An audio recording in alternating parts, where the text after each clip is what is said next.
Hi, Margaret students. You probably don't know me. My name is Mrs. Pressler, and I'm going to be a new second grade teacher at Margaretta next year.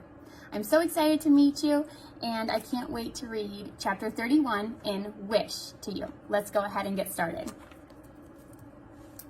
When I got back, Gus was home from work, sitting in a lawn chair, dunking turnip greens in a bucket of water. "Hey there, Butterbean," he called out when he saw me. Wishbone slurped up some of that sandy turnip green water, and me and Gus laughed. Bertha's cat named Lula May sauntered over and rubbed her head against Wishbone's leg. He gave me a mournful look, but he let her do it. Later, while Bertha put turnip greens and cornbread and tuna casserole on the table, she told me that we would talk about everything after supper. I didn't know what talk about everything meant, so I just said okay, but inside I felt scared.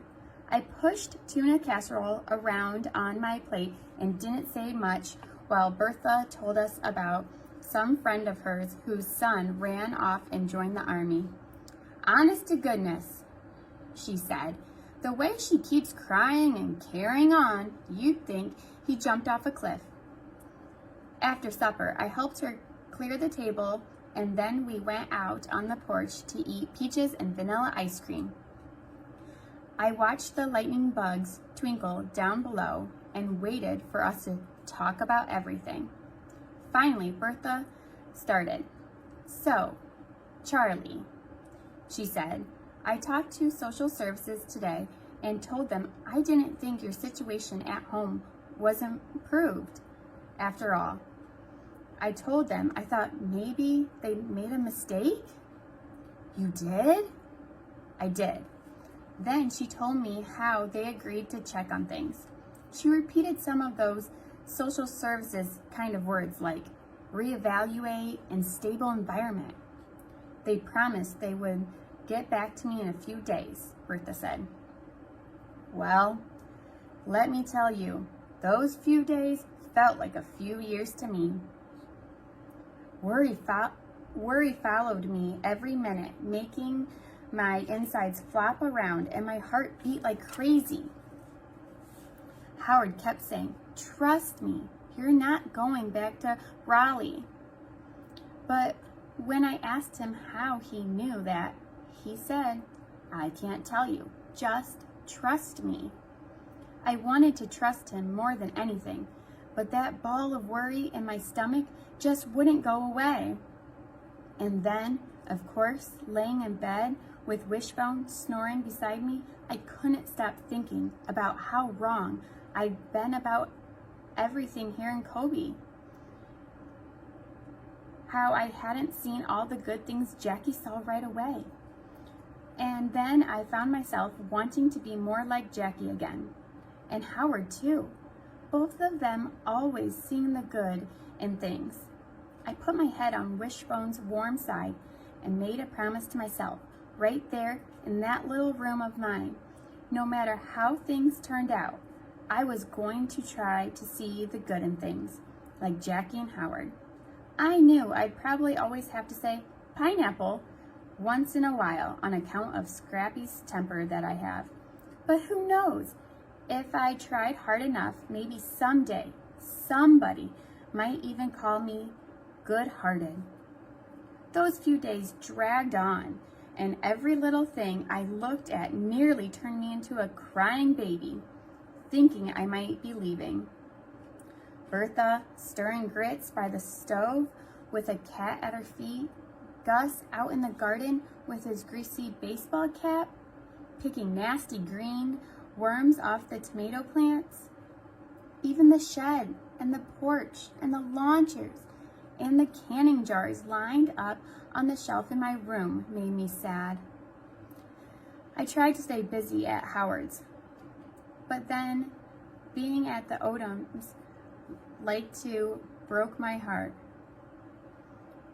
That ratty old couch on the porch, the yard full of bicycles and balls and dirty sneakers, and of course, Howard studying his fort plans like he was building a castle.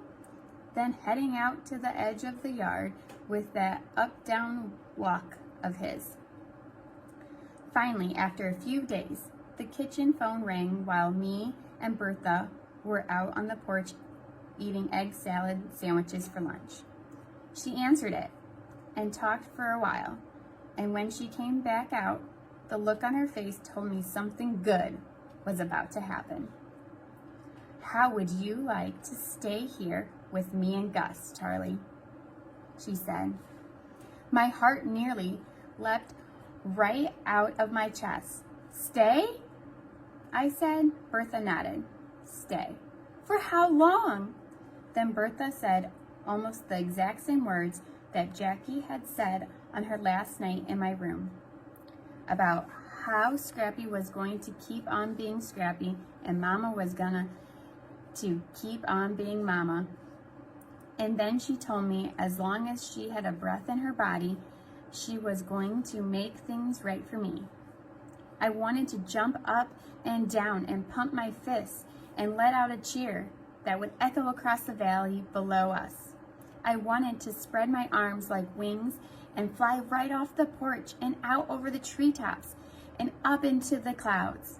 I wanted to dance with Wishbone and then race down to Howard's to tell him this news. But what I did first was hug Bertha. "Yes, ma'am," I said. "I would like to stay with you and Gus." I hugged her one more time and added, "I would like that a lot." Bertha looked at me all teary-eyed and said, "Guess what I'm doing first thing tomorrow?" "What?" "I'm getting every single one of those dang canning jars out of your room."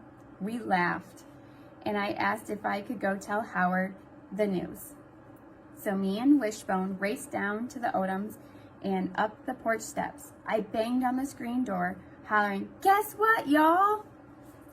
I didn't even wait for anybody to come to the door. I burst right through into their living room, which I know was not a very nice thing to do, but I couldn't stop myself. Howard jumped up from the couch and Mrs. Odom came running in from the kitchen, and I said, "I'm staying here. I'm not going back to Raleigh." Mrs. Odom hugged me and told me that was the best news ever. And Howard just said, "Told ya." Then he gave Wishbone half a vanilla wafer and said, "I knew you were staying here." "But how'd you know?" I asked. "'Cause that was the other part of my wish," he said. "That day at the creek, I wished that you would be my friend and stay here in Colby." "You did?" He nodded. "Yep, and since the other part about being my friend came true, I knew the other part would too. But I couldn't tell you because of that rule. You know, that you can't tell your wish to anybody or it won't come true." Well, didn't that just beat all, Howard making a wish like that? On my way home, I thought about how I'd made my wish so many times and it hadn't come true. And there was Howard getting his wish on the very first try. Still, my heart felt light as a feather as I turned up the gravel driveway towards Gus and Bertha's.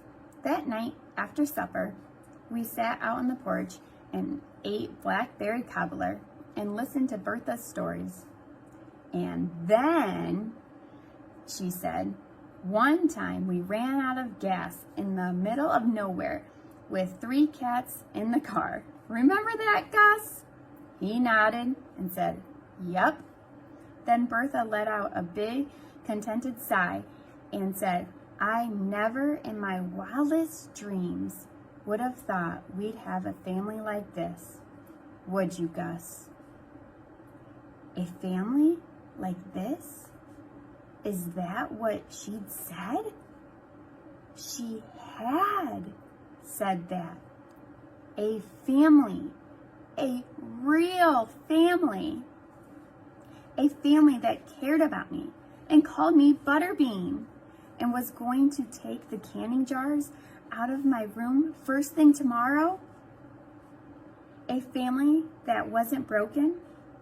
A family that I've been wishing for all those times? I couldn't hardly wait till Sunday when I could find my flower in the garden of blessings and write my family on it. Suddenly, Bertha called out, "Star! First star! Everybody, make a wish!" I looked up at the star twinkling over the mountains, but instead of wishing, I just closed my eyes and breathed in the piney air. My wish had finally come true. All right, Margaretta friends, I've had so much fun reading to you. I hope you enjoyed it. We'll see you next year.